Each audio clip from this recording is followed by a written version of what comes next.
How you communicate as a boss makes a very big difference in retaining your employees. Why do I say this? So I've had numerous times in my career where communication was a major factor whether I stayed at a company or not. So I worked in corporate for more than a decade, and I worked for a guy named Joe, really great guy, I liked him. I was given a task to train this one lady in a different state on how to do these certain processes or procedures or some software we're using. And I had spent 3 months, and this lady had the hardest time learning. She was the type that you push a button, the button color changed and did the same thing, and she would not know what to do. I spent 3 months, it was successful. I got her to learn this, and she was probably the worst person to train. So we're in a meeting, and Joe at the time, in a company-wide meeting, everyone's there, multiple people, says, okay, we're not gonna use her anymore, we're gonna do this instead. And I said, I raised my hand at the time, I said, Joe, I just spent 3 months training her.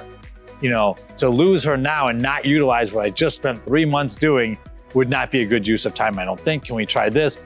And instead of having a conversation back and saying, well, here's the reasons why we chose not to do that, he actually got very aggressive and says, you know what? That's what we're gonna do. And if you don't like it, get on a ship or get off. It was a super inappropriate way to handle the meeting. I actually said, at this point, I think I need to leave this meeting. I worked for him, so I'm like not in a position to say that. He says, yeah, I think you need to. And I got up and left.